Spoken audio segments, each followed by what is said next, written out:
Thank you for listening to another episode of Sex Afflictions and Porn Addictions. And I am your host, Craig Pera from themindfulhabit.com, the founder of the Mindful Habit System. And this podcast is to empower you to create healthy sexuality and a great life. Today, I'm going to honor one of my favorite expressions, memento mori.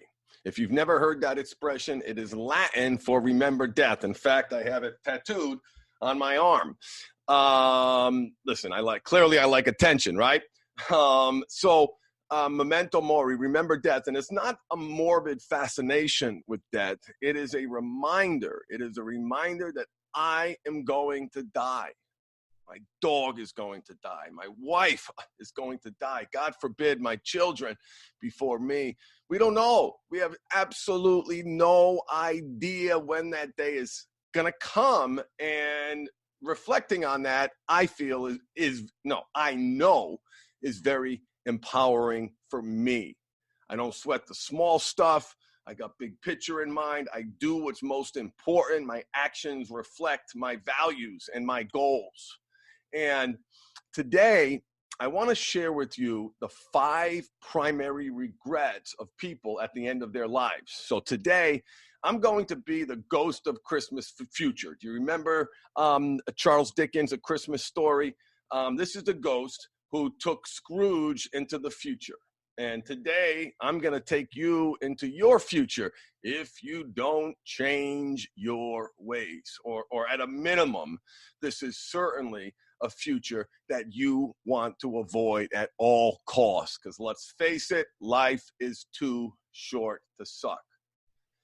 But first, shout out time. Listen, I have the distinct honor and privilege to be let into people's lives in such an intimate way in my coaching, whether it's in my group or my one-on-one coaching programs. I help people live their best lives, and recently had the amazing privilege of working with an amazing man named Adam, who I now consider a friend. Hopefully, we're going to get together when I head down to Disney in January with my nephew Bailey. We're taking him for his graduation. So privileged that I'm able to do that. I feel awesome about that, and hopefully we'll get together. But I want to share with you what he said about working with me. And I'm bragging, and I want you to have hope, and I want you to know what's possible if you're listening to this at a low point in your life. And here's what he said. I'm glad you're here. Here's what he said. The mindful habit is simply incredible. Man, that feels good. Craig Pera developed a system that not only identified why I struggled with porn and sex addiction, but how to use the same energy that was ruining my life and relationships to create forward momentum to a better one. After more than 30 years of dealing with my addictions, poor choices, and many attempts to stop, I met Craig and things started changing. Simple as that. Life isn't always easy and things get messy, but the new perspective I have on my life is how I see myself, and my choices has changed everything.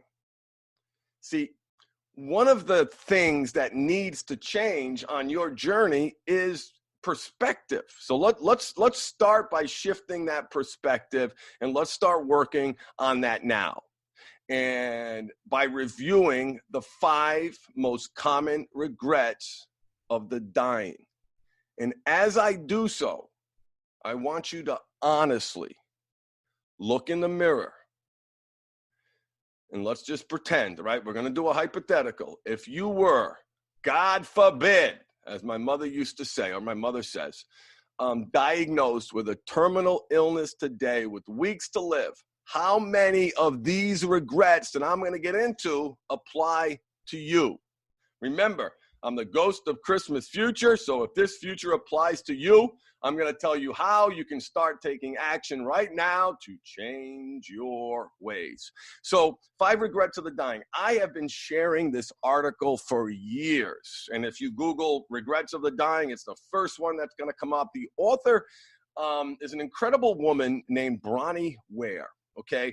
And for years and years, she worked in palliative care, and that's nursing people at the end of their lives. So think of that relationship, right? These are all people who know they're going to die. And that has got to be a deeply, no, we all know we're going to die. They knew they were going to die soon, right? We all think we're going to live forever, right?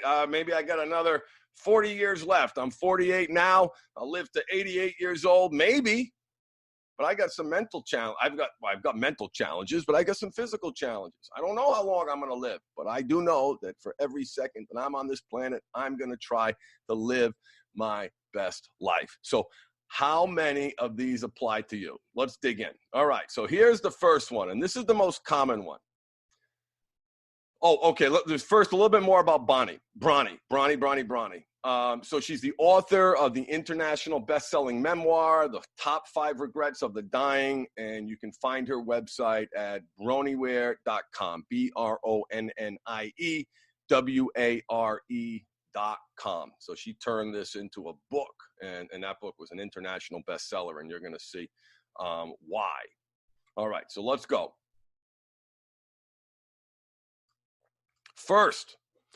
The first and most popular is, here's the regret. The regret is, I wish I had the courage to live a life true to myself, not the life others expected of me. Right? When you are at the end of the line, and you're standing on death's door, do you want to regret that you didn't live a life where you're true to yourself? I mean, think how heavy that regret would wear on you. And if you're listening to this podcast, unless you're listening to it in end of life care, there is hope. You can do something about that. So many people go through life with their dreams unfulfilled. And I feel so blessed and privileged that I am living my best life. It feels good to honestly say that. I'm happiest in my relationship. I truly feel that I am living a dream. The thought of being a life coach, 9 years ago was ridiculous. Can you imagine the looks on people's faces after getting fired from a job, spending 3 days in an inpatient facility, working as an executive for most of my life? Hey, Papa, I'm going to be a life coach. Can you imagine the look on Michelle's father's face? So I do feel that I'm living a life that's true to myself. Are you? Here's the most popular one from men. I wish I hadn't worked so hard. And she says this came from every male patient that she nursed. They missed their kids' youth. They missed their partner's companionship. They just spent all their time and energy at work. Now, listen, and I know some of you right now are listening to this, and you are busting your ass, and you are working so hard, and you're trying to improve. But here's the thing, right? Some of you listening to this aren't going to get better because the underlying system needs to change. The ability to create results working, 7 days a week, 12 hours a day, really shrinks dramatically. You have no capacity to grow. You're constantly reacting, nose constantly to the grindstone. Think of the physiological stress on the body. So, and listen, and here's the thing that I just want to say this about working so hard, because I know there are a lot of driven men that listen to me. This is a universal conclusion that everybody who I worked with gets to, right? They when they start, they're working hard. Maybe they're the primary provider, working hard. They don't feel appreciated. They feel insignificant. They have no concept of what their needs are, aren't getting their needs met. And they know, and they feel, and they're working their ass off. And so if this person, let's call him Joe, for example, Joe feels if he takes any time for himself, someone else is losing. He's taking that from someone else. He's taking that time for himself from his family, the few precious minutes he has. He's taking that time for himself from his work. So it's this, quid pro quo, use a popular term. It's I give, I take, you lose, okay? Let me just tell you where that goes, because that is a completely flawed belief system. Completely flawed, broken, is not going to get you where you want to go. What happens to every single one of these men, as they prioritize, as they realize that as a needs-seeking organism, they must prioritize their mind, body, and spirit. When they do that, what they find is instead of all these other entities, their family and their work losing, they rise. As they rise like the tide, like boats on the ocean, the family and work rises with them. So it is very, very important to do everything you can to move towards that belief system so you work smarter, not harder. You think strategically, you make better decisions when you are taking care of yourself, period. So do not be one of these people who said, I wished I hadn't worked so hard. That's number 2. Number 3, I mean, this is so relevant, isn't it, brothers? I wish I had the courage to express my feelings. Here's what she said. Many people suppress their feelings in order to keep peace with others. As a result, they settled for a mediocre existence and never became who they were truly capable of becoming. Many developed illnesses related to the bitterness and resentment that they carried as a result. Listen, people who have and live their life's purpose live longer and resist disease better. Fact.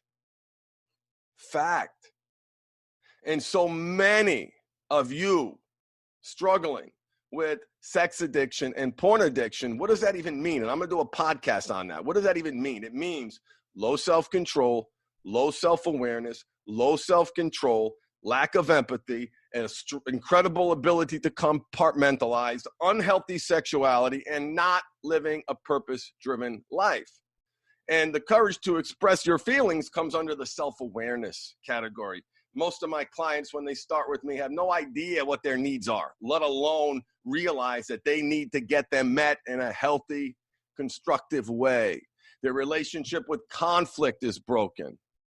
And so there's just, listen, here's what this work does. If you're, taking the plunge and you're, and it was sex addiction or porn addiction that brought you to a place where you've realized that you can't keep going on like this, that's a gift. Because here's what, this forces all the ugly out on the table. It forces you to deal with and address each one of those things that I mentioned: self-control, self-awareness, lack of empathy, blah, blah, blah. If you're going to come out the other side, you have to address those issues. You have to have the courage to express your feelings. You have to live in your truth. And I know there's one of you out there right now who is not living in his truth. Successful business, an incredible sobriety. I mean, this guy did everything he was told to do, but he's not living his truth.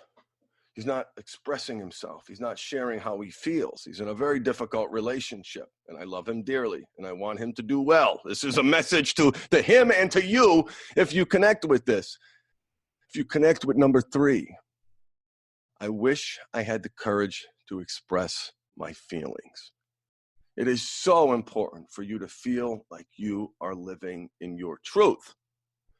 And for you guys out there listening to this, you've likely robbed someone else of their truth, your partner. How can she live in her truth where she doesn't even know what's up, what's down, sun rises in the east, sets in the west? Like, my husband telling me the truth, he's lying. So this obviously forces that on the table. You have to have the courage to express your feelings. Here's another one. And this one, listen, they're all important. These are obviously the top 5 regrets of the dying. I wish I had stayed in touch with my friends. So relevant to my work. The opposite of addiction isn't sobriety, it's connection. Like, that's a real thing. Connection really helps. Addiction is isolation, disconnect, not just from other people, but from yourself. When you connect with others, you connect with yourself. Here's what she said. Often, these people would not truly realize the full benefits of old friends until their dying weeks, and it was not always possible to track them down. Many had become so caught up in their own lives that they had let golden friendships slip by over the years. There were many deep regrets about not giving friendships the time and effort that they deserved. Everyone misses their friends when they are dying. Take a look right now at your relationships, your friendships. Now, I know it's the holiday season, so you may be more in contact, which is good. Maybe use this as an opportunity to reestablish those contacts and set a time to get together again.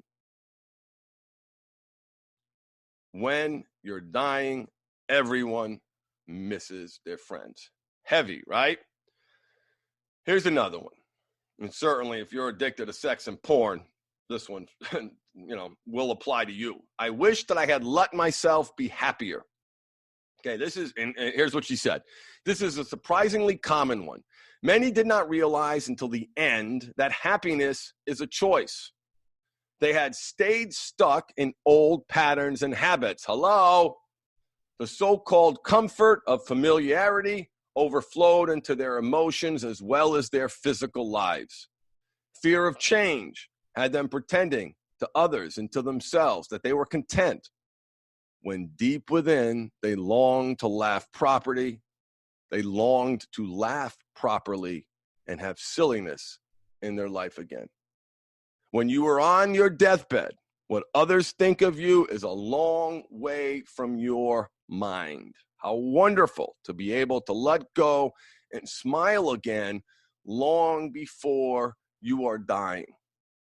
And if you are numbing, coping, and escaping with pornography or compulsive sexual behavior, that may create the illusion, this charge of excitement.